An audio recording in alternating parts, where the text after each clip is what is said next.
and welcome to the latest episode of the Good Dram Show with me, Chris Goodrum. Right, as promised, a midweek episode of the show, you lucky people.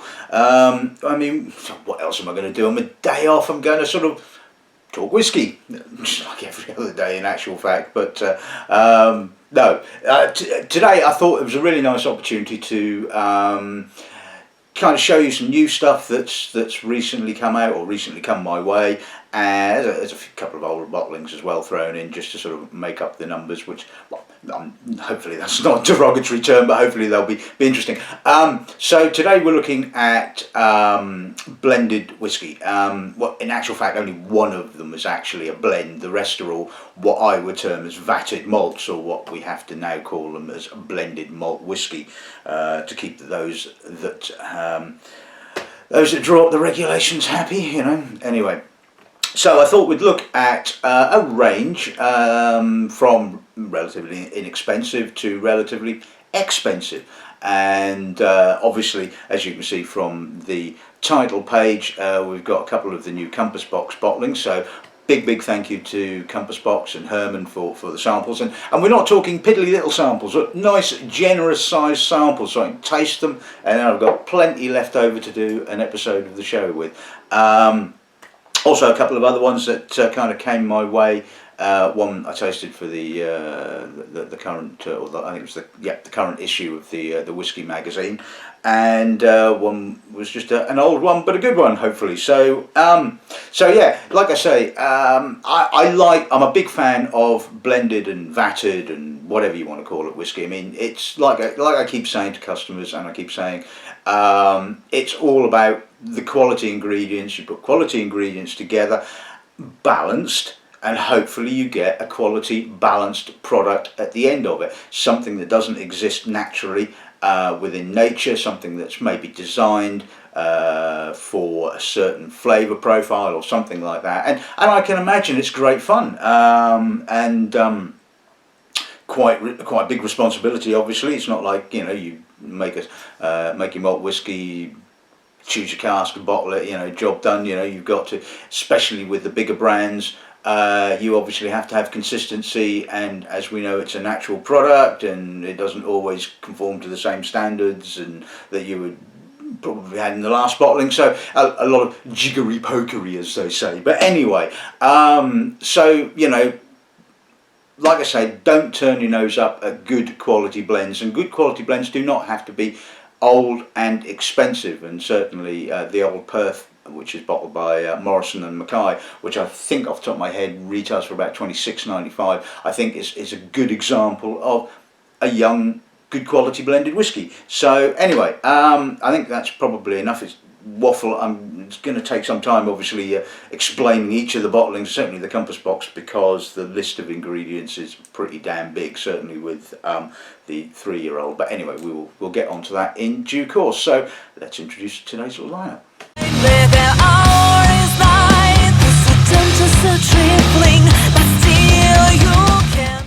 Okay, so as I was saying, we're going to kick off with the Old Perth, which is bottled at 43%. This is produced by Morrison and Mackay. This is batch number 4, and this is a nice idea, I think. It does kind of free you up from the whole sort of having to get it exactly the same every time round. Give it batch numbers. Therefore, if there is, you know, a malt that you can't get hold of, or you having to use a different proportion of certain malts, then just give it a different batch name, you know, brilliant. So anyway, like I said, this is kind of, you know, inexpensive, but it's made up for some interesting malts. In actual fact, I mean, one of them is Knock Do. Now, as far as I'm aware, Morrison and Mackay in the strictly limited Carnmore range are the only people that I've ever seen have bottled a private Knock Do. Where they got those casks from, I have no idea. Also making up the blend is Altmore, Blair Athol, which I'm guessing is probably going to be sherry cask, and Tullibardine, which could give it a bit of a, you know, nuance, shall we say. So that's what we're going to be kicking off with. We're then going to move on to the Spice Tree Extravaganza, which is, according to the blurb, limited release of just over 12,000 bottles, bottled at 46%, and it's a a special version of Spice Tree, and the list of ingredients is pretty long, and there's a lot of things I'm not actually allowed to tell you, like where the whiskies come from. Oh, I can on this one, I can't on the other one, but I can't tell you the ages. It's just ridiculous, really, isn't it? It's sort of like, you know, you have a company that wants to inform their customers about what they're using, and the powers that be just won't let them do them. So it's just completely bloody ridiculous. But anyway, so as you know, Spice Tree is partially matured in their hybrid casks, you know, American oak casks with French end pieces. But the full rundown is there's 32.6% of Glen Ord first fill sherry matured, then 17.2% of Ben Rins, which again first fill sherry matured, 2.6% of malt whiskey from Alt Levine. I just couldn't quite read it's all printed very small on here, which has been aged in refill American standard barrels. Then we get 3 components which have been aged in their hybrid casks.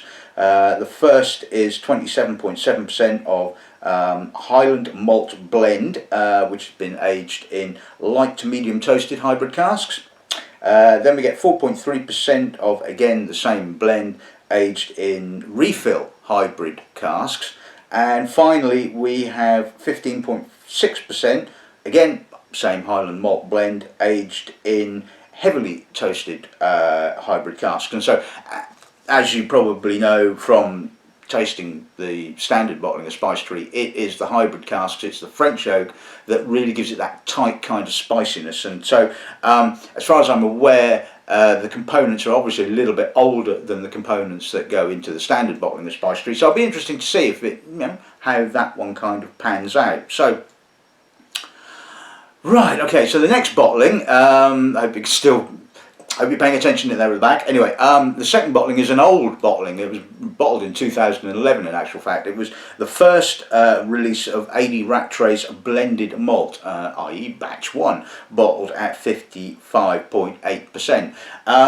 The components were pretty much straightforward in actual fact. There was 4 single malts which were a minimum of 19 years old, all aged in sherry cask, and then vatted together, married in ex-Ben Rinnes sherry cask for a further 9 months. So we have 1991 distilled Auchentoshan, 1990 distilled Balblair, 1989 distilled Ben Ryack, and 1991 distilled Bamore. So, like I said, bottled at 55.8%, so hopefully should be interesting.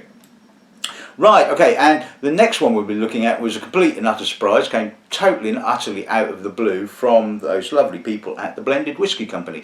This is their new release called the Half Century Blend, and like I said, this is the only actual blend rather than vatted malt that we're looking at today, and it is bottled at 55.5%. I think it retailed for about £600 a bottle, but then you've got malt and grain all over 50 years old, or a minimum of 50 years old. I don't know the components, they haven't let on as to where it came from, but yeah, we'll see if it's worth the price tag then, shan't we? The next bottling we'll be looking at, this was quite a difficult one, trying to figure out which way round to do them, but I've done that. Obviously I've decided to do sort of, although there is a bit of Bamore in here, and in the third bottling we'll be looking at, but we're looking at the sort of the more either centric or peated malt bottlings at the end of the row. This is from the Lost Distilleries company. Now this is a kind of a nice idea. I don't know if you know the Lost Distilleries. I mean, I don't know them personally, I've had no dealings with them. Like I said, this was a sample that was sent to the Whisky magazine, which I reviewed in the last magazine. The whole raison d'etre for the company seems to be researching distilleries that existed back in the midst of time and are now no longer here, then kind of trying to figure out what the spirit would have tasted like by analysing, you know, things like the stills, the casks they were used, the strains of barley, yeast, yada yada yada. I mean, this is real Geeksville stuff, it has to be said. And then they go and try and find malt whisky that kind of they can put together which would fit roughly their idea of the flavour profile. And of course, nobody's going to know whether they're right or wrong or not, because a lot of these distilleries, like this particular bottling, which is called the Classic Lossit, which was a distillery that was on Isla and ran from 1817 to 1867, but nobody's going to know. It's not like Patterson with his Shackleton blend. He actually had a bottle of the real McCoy which he could analyse and all that kind of stuff, and then come up with a blend. These guys are obviously just kind of figuring it out on the hoof, so to speak. I mean, I know there's probably a little bit more scientific than that, but anyway, so we've got no idea what Lossit distillery really tasted like, but we'll see if it's a nice quality blend or not then. And finally, we'll bookend it with the 30-year-old Deluxe bottling from Compass Box.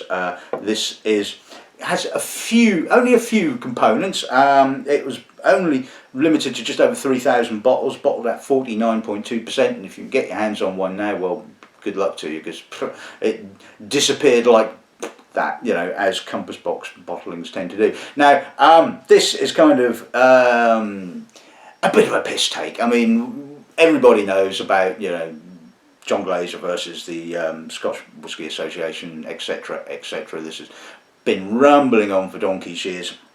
And as you know, that if you make a blended malt and want to put an age statement on it, then you have to give it the age statement of the youngest component within that blend, which happens to be a 3-year-old. So therefore, it's a 3-year-old blend.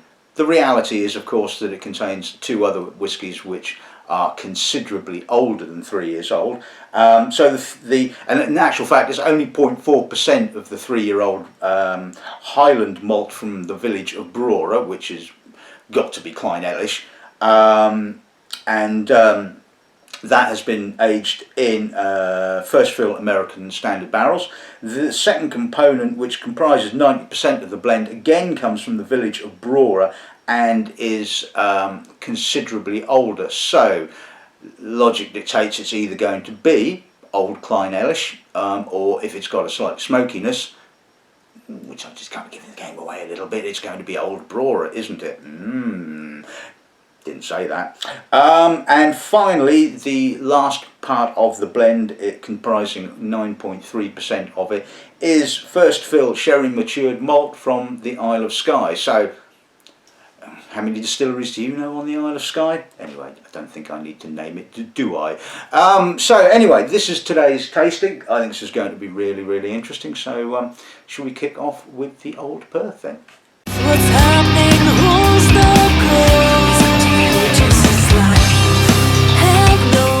Right, okay, so let's see what the nose gives us then, shall we? It's youthful. Obviously, there's no getting away from that. We know it's going to be fairly young. It's got some nice crisp, crunchy barley, a little bit of herbal notes kind of coming through from the sherry cask. It's got a richness. It's got a kind of Altmore-y kind of depth. That sort of slightly malty, rich kind of character. There's a little bit of faintly industrial note, which is probably coming from the Tullibardine, and obviously the sherry Blair Athol is giving you the sherry notes. I mean, there's a crispness there as well, which I'm guessing is probably coming from the Knockdo. All round, I think this is just a pleasant blend. It's got plenty of interest, plenty of complexity. It's not particularly old. There's no real sort of oxidation character, dried fruits, all that kind of stuff. It's beats the pants out of teachers or bells or something like that. It has to be said. This is just really nicely put together. Let's see what the palate then gives us.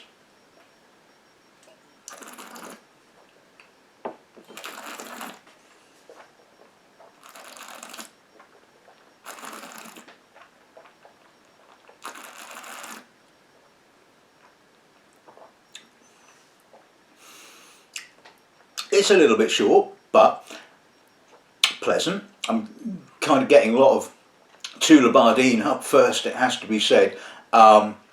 A little bit of sort of spicy sherry kind of coming through on the finish, with possibly the Altmore kind of maltiness kind of packing out the mid palate. There's no hard edges, it's not alcoholic, it's not hot, it's nicely balanced. Like I said, it's not the most complex of blends on the face of the planet, but then like I said, it's only retailing for $26.95. So in quality blended whiskey terms, that is, I think, a real bargain. So yeah, good starter, I think.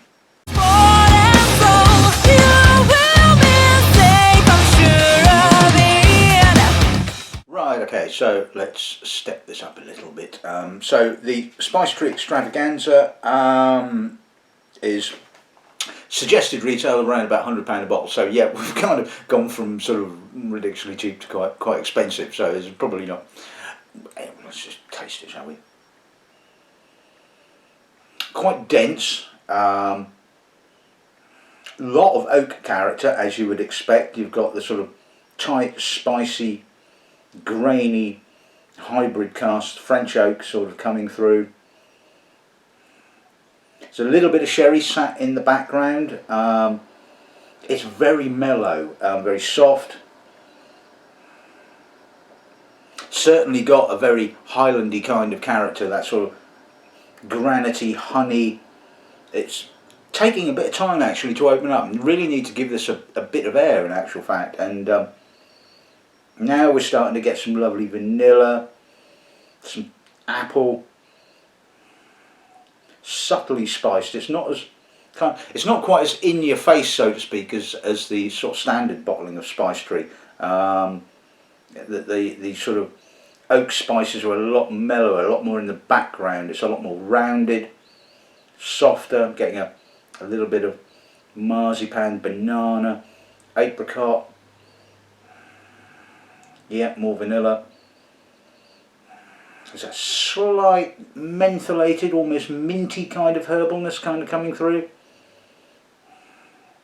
Yeah, that is fantastically good. That is really, really complex. Lots and lots going on there. Like I said, you sort of stick your nose in, you're getting something new each time. I mean, if you like Spice Tree, and I must admit, as you probably know, and I probably said, I was never a really huge fan of the original bottling, but certainly post, shall we say, the Spice Wars, I've certainly kind of grown to like it, to be honest with you. I think it's certainly just not quite so much of the sort of the French oak. Seems to just give it the subtle spiciness, which is really nice. So anyway, let's see what the palate gives us.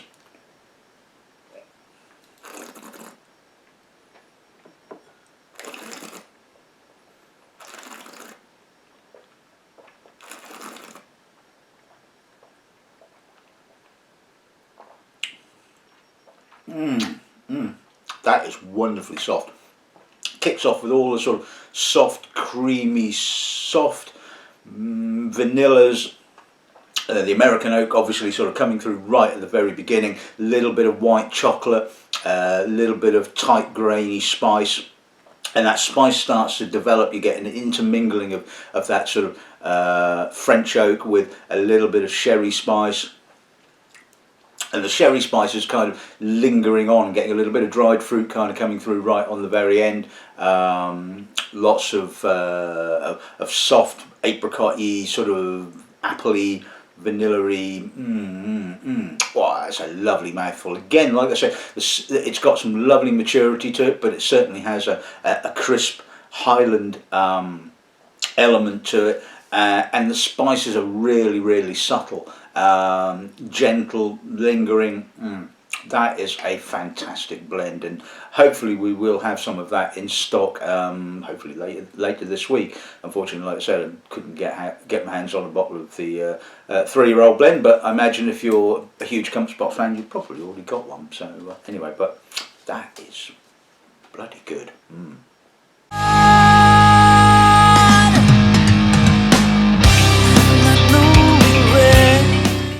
Okay, so let's move on to the AD Rattray bottling. It's probably maybe a little bit unfair as this was, I think, retailed for about half the price when we had it in stock. But anyway, it's like I say, it's got a bit of Bamore in, so I thought, well, I think it's probably the right point for it. I mean, you know, it's always difficult when you've got so many different styles of whiskey to taste to figure out exactly what way to put them. So, but anyway, let's see what those goes. Quite heavy, oily, apricots, salt, citric, sort of oily, almost lemon, cough sweet kind of Bamore character coming through. For wholly sherry matured malts, and I'm guessing that there probably were refill sherry malt casks, because it's not a huge sherry monster, as you can see from the colour. It's got a nice kind of burnished gold colour, so it would indicate refill sherry casks. There's a little bit of spiciness. Yeah, I'm getting a little bit of the Ben Ryack kind of coming through with that, again, sort of crisp Speyside note, a little bit of herbal fruit, bit of soft peat. Not really getting any kind of Bamore violets. It's not in that kind of spectrum. Not really picking up a lot from the Auchentoshan, it has to be said, but it's all pleasantly rounded, and I think although the Islay component is not overwhelming, it's certainly the kind of focal point, and which is often the case when you're using a peated malt in a blend. Let's see what the palate gives us.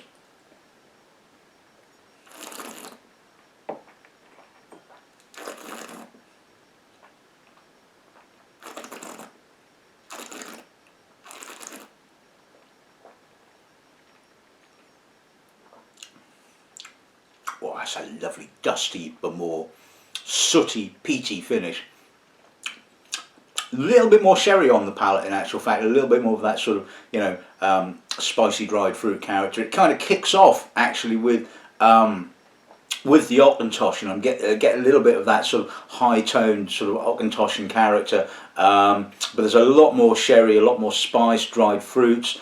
Can't say I'm getting a lot from the Ben Ryack and the Bal Blair. That does seem to have been not lost in the blend, but it's kind of sort of just kind of a component, and certainly I'm getting plenty of the Bamore on the finish, with that lovely sort of soft sooty peatiness. Nice intensity, good crispness, good balance. Yeah, that was a lovely blend, and I remember we didn't sell buckets of it because it was, again, you know, one of those things where very rarely do customers come in and say, I'm looking for a blended whiskey. More often than not, they're looking for single malts, but sometimes you can talk them into these kind of things when you can be persuasive. But that, I think, although obviously not quite got the complexity of the Compass Box bottling, is still a very, very good blend. Really like that. Looking for walls to trap yourself inside. Right, okay, so let's move on to the half century blend, for the only actual blended whiskey we've got today. So let's see what news gives us. Obvious age, dusty, mature, American oak, plenty of American oak, some crisp grain. There's also some grainy dried fruits as well. I think there's a little bit of sherry just there, I think. It's certainly grain centric, with that sort of light. It's a combination of that sort of lighter, crisp graininess, that sort of maybe Strathclyde, maybe Carsbridge, possibly. Might be a bit of Port Dundas heavier grain in there. Lots and lots of vanilla, bit of marzipan, wonderfully balanced. I mean, this is 50 years old, and the vibrancy, and that is what the grain is giving it. That is the wonderful thing with old grains. Not only do they have that wonderful oxidized fruit, that dried, almost rummy-like character, they can often still retain that real intense, crisp graininess, which just really balances things up. Yes, it does seem to be more, like I said, grain centric on the nose, but you know, that is just wonderfully deep, really mature. This is the sort of whiskey that you just go, you just sniff it, and you just go, oh. Bit of incense possibly coming through now, bit of earth. That is fantastic. Let's see what the palate is like.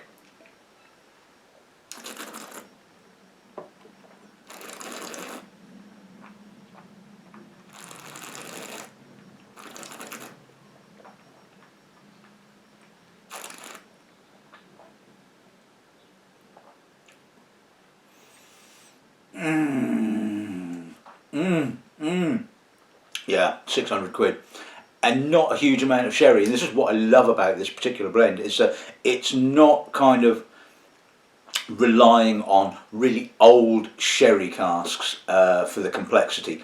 I would guess there's a little bit of sherry in there because it has that little bit of sort of, you know, slightly raisinated fruit, that dried fruit, that spice. But it's predominantly American oak aged. You get that wonderful, dusty, old American oak character, dried fruit from the grain. Again, like I said, grain centric. So maybe I would guess it's probably no more than 50-50 malt and grain, and might be a little bit more grain. Certainly, if it is less grain, the grain is certainly punching above its weight, shall we say. Lovely spiciness, crispness from the grain, as well as that sort of grainy dried fruit. It's a bit rummy, but not hugely so. All nicely sort of put together. It lingers. I mean, the finish. I'm still tasting it now while I'm talking to you, and it's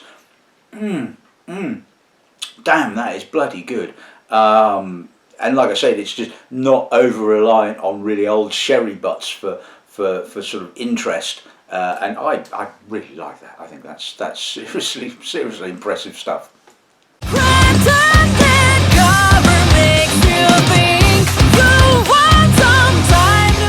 Right, okay, so let's move on to the Lost Distilleries bottling. Now, I think I read somewhere that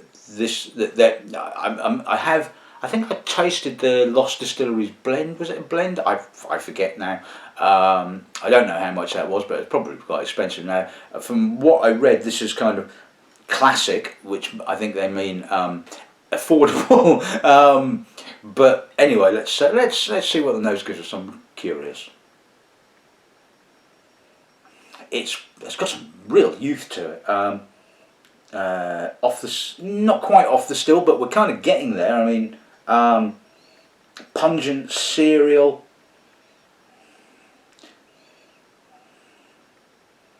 I'm not getting a lot of sherry. I did read somewhere where apparently the distillery used a lot of sherry butts, but then obviously that at the time, talking 1800s, that would have been the prevalent casks which were used, because obviously sherry, cognac, armagnac, things like that were what they call early landed. They were obviously shipped over from France, and obviously sherry shipped over from Spain, brought to the UK in casks and then bottled here in the UK. So lots and lots of those kind of casks knocking around, but I'm not getting a lot of that sherry character, if any at all, in actual fact. It's got a kind of sort of Talisker-esque kind of, possibly Talisker, maybe Kalila. I'm certain there's a bit of Kalila in there, but it's really very young, intense, a little bit of dusty peat, bit of smoke, a lot of citrus. It's interesting. It's nice. It's a young Islay. Whether this was what Lossit would produce, who knows? I mean, it's pleasant. I don't know how much it's retailing for, but I'm guessing that, like I said, that It certainly smells quite young. I would guess that you're looking at the bulk of this is no more than 5 to 8 years old, and it's, like I say, it's got that slight off the still kind of character, that oiliness. Maybe there's a little bit of Bamor in there, a little bit of, you know, that citric note, kind of that citric character coming from the Bamor, possibly. Maybe there's a bit of Talisker. I'm not really getting any pepperiness, but I'm getting kind of that feel, if you see what I mean.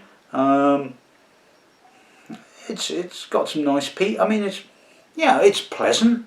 I'm guessing that the interest is the whole backstory business with it, to be honest with you.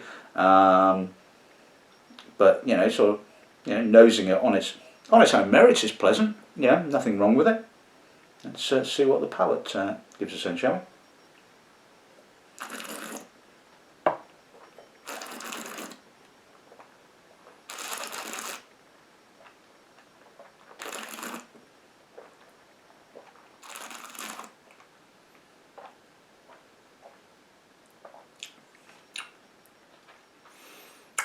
Nice peaty finish, nice crisp, old school Corleala finish.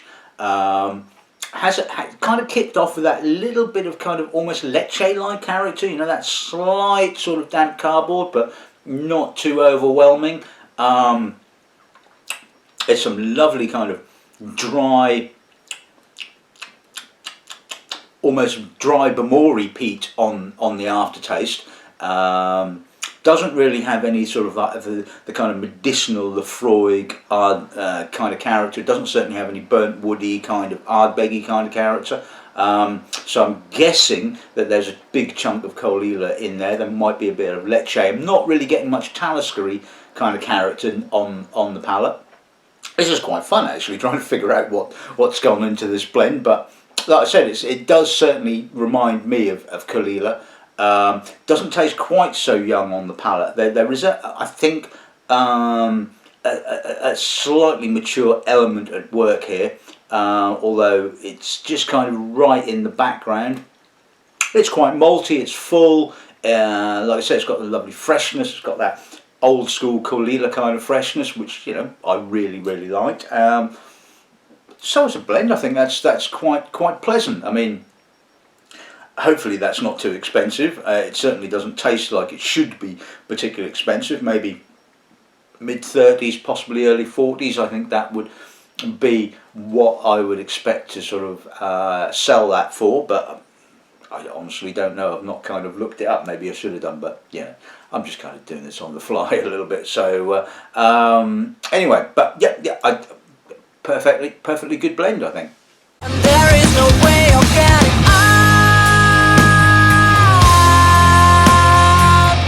And finally, we're on to the 3-year-old, which is not really a 3-year-old at all. It's more like 20 something odd, which I'm not supposed to say. But anyway, let's see what the nose gives us. Oh, that is a lovely nose. Mature American oak, mature sherry, lovely kind of old peppery kind of character. Quite salty, very sort of windswept, crystallised orange, touch of marmalade possibly. It's got a sort of edgy youthfulness which might be in the mind, because I can't imagine that 4% of 3-year-old Klein Elish is really going to have a huge amount of input onto this kind of soft, smoky, kind of character. Oh, this is gorgeous, absolutely wonderful. But it has vibrancy. It has that sort of lovely kind of blend of smokiness, subtle peat, Highland granity notes. Oh, that is just so well balanced. And I mean, when you're dealing with peated and smoky kind of malts, you know, it's often the case that, like I said, that they will be the focal point of the blend, and it's, you know, you've got to be really careful with the use of them. And that has got some serious age. I mean, I know how old the components actually are, although I'm not allowed to say. And I don't get this. Why can I tell you why can they tell me what malts are used in the spice tree, but I can't tell you what malts are used in the blend? They can tell you what age. Just effing ridiculous. I mean, you know, they just say. Who cares? I mean, the Scotch Whisky Association is not a legislative body. It is a protectionist racket scheme. Good, I'll give you that. You know, stop, you know, imports of stuff that is distilled from molasses and all that kind of stuff. Do your job, great.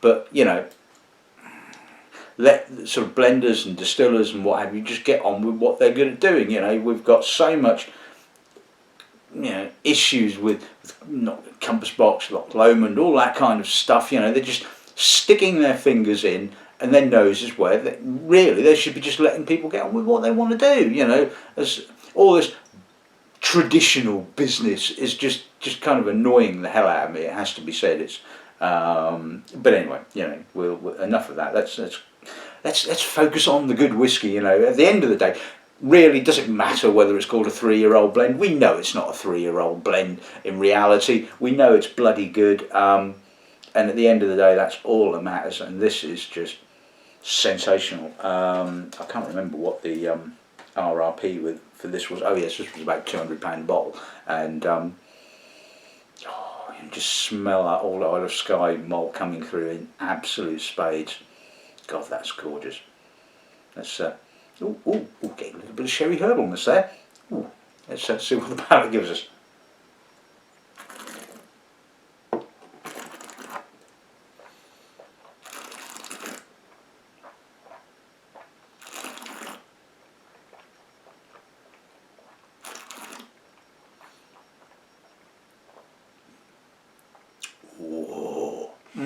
They got some fantastic casks of old to go in that blend, it has to be said. Dusty peat, slightly marmalade orange, salt, baked fruit, some lovely spicy sherry cask, and considering that the I think the bulk of that was refilled hoggy, the sherry is quite there, but it's just all nicely contained. Again, it's got that sort of granity note that you would expect from the Highland malts, but it's got a lovely smokiness as well, and it's kind of wood smoke and peat smoke and dust and fucking hell, that is stunning. I mean, if you've got hold of a bottle of that, then you know, God, you're gonna love that. That is absolutely stunning. So hats off to John Glazer and Compass Box for yet another outstanding whiskey. Really good.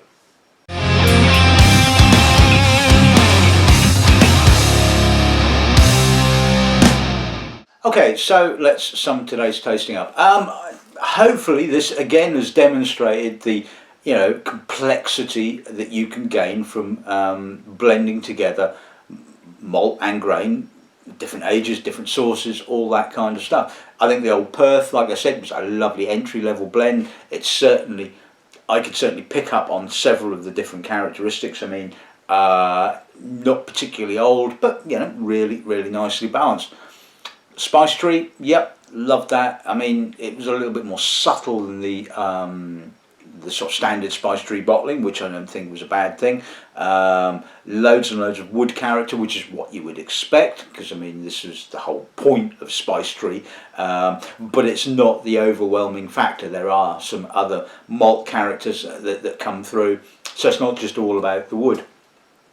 The 80 Rattray bottling, yeah, good bottling. Probably showcasing more the fact that the component blends were kind of maybe playing a supporting role to the Islay component, but again the Islay component, although being fairly central, was not kind of overwhelming. And I've tasted certain blends that have an Islay component which just kind of vaporizes everything else, and all you can taste is the Islay. It's just like, well, what's the point? You may as well just bottle the Islay.